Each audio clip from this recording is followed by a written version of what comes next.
Viewers, இன்றைக்கி நம்ம வீட்டில் எப்படி ரசம் வைக்கலாம் பார்க்கலாம். அதுக்கு தேவையான பொருளுக்கு 1 ஸ்பூன் மிளகு, 1 ஸ்பூன் ஜீரகம், 2 வத்தல் மிளகாய், 5 பூண்டு வெள்ளைப்பூடு, ஒரு 2 கொத்தமல்லி தழை எடுத்து கிரைண்ட் பண்ணி வச்சுருக்கேன். அதுக்கப்புறம் ஒரு தக்காளி எடுத்து அதை ஸ்மாஷ் பண்ணி வச்சுருக்கேன். ஒரு நெல்லிக்காய் அளவு புளி எடுத்து கரைச்சி வச்சுருக்கேன். வாங்க எப்படி நம்ம ரசம் வைக்கலான்னு பார்க்கலாம். இப்போ ஒரு கடாய் வச்சாச்சு. அதில் ஒரு சிட்டியும் எண்ணெய் ஊற்றிருக்கேன். எண்ணெய் காஞ்சதுக்கப்புறம்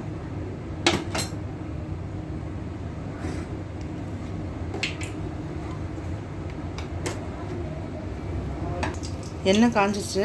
அதோட ஒரு கொஞ்சம் வெந்தயம், ஒரு அரை ஸ்பூன் வெந்தயம் சேர்த்துருக்கேன். கொஞ்சமாக உளுந்தம்பருப்பு, கடுகு இதெல்லாம் ஆட் பண்ணியிருக்கேன். கடுகு வந்து பொரியட்டும். இப்போ கடுகு நல்லா பொரிஞ்சிருச்சு. இப்போ கடுகு பொரிஞ்சதுக்கப்புறம் கொஞ்சம் கருவேப்பிலையை,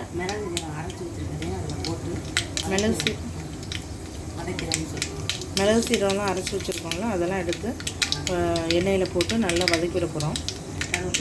கருவேப்பிலை போயாச்சு.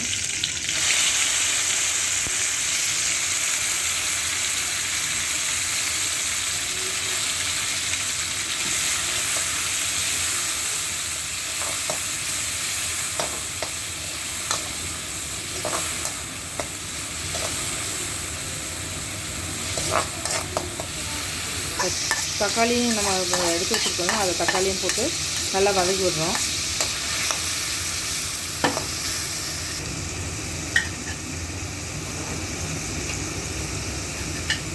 நல்லா வதங்கட்டும். இப்போ தேவையான அளவு உப்பு போட்டு மறுபடியும் அதை வதக்கி விடுங்க.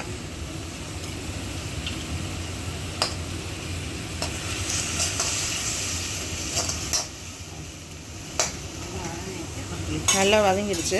இப்போ அந்த நம்ம புளி கரைசலை எடுத்து அதில் மிக்ஸ் பண்ணுறோம். இப்போ நான் 2 கிளாஸ் சிறிய கிளாஸில் எடுத்துருக்கேன். இப்போ உங்களுக்கு தேவையான அளவுக்கு நீங்கள் வாட்டர் ஆட் பண்ணிக்கோங்க. வாட்டர் கொஞ்சம் ஆட் பண்ணியிருக்கலாம். இப்போ வந்து ரசம் கொதிக்கட்டும். ஒரு கொதி வந்ததுக்கப்புறம் நம்ம இறக்கிடணும். ரொம்ப நேரம் கொதிக்கக்கூடாது. ரொம்ப நேரம் கொதித்தா ரசம் வந்து நல்லா இருக்காது. ஸோ ஒரு கொதி வந்த பிறகு டக்குன்னு இறக்கிடணும்.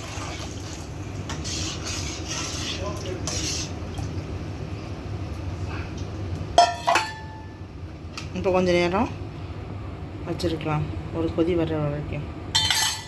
இப்போ நான் அதில் ஒன்று மிஸ் பண்ணிட்டேன். கொஞ்சம் வந்து மஞ்சள் தூள் வந்து நம்ம வதக்கும் போது கொஞ்சோண்டு மஞ்சள் தூள் ஆட் பண்ணிக்கோங்க, ஒரு கலருக்காக. ரசம் பாருங்கள், இந்த அளவுக்கு இருந்தால் போதும். ஜஸ்ட்டு வந்து பபுளாக அந்த ஓரத்துலலாம் வர ஆரம்பிச்சிடும். அப்போ அடுப்பை ஆஃப் பண்ணிடுங்க. ஆஃப் பண்ணிவிட்டு ரசம் ரெடி ஆகிடுச்சு. இப்போ நல்ல சுவையான நல்ல வாசமான ரசம் வந்து ரெடி ஆகிடுச்சு. இது மிளகு ரசம். ஓகே, இது வந்து நல்ல தடுமல், ஜலதோஷத்துக்கெலாம் ரொம்ப நல்லது.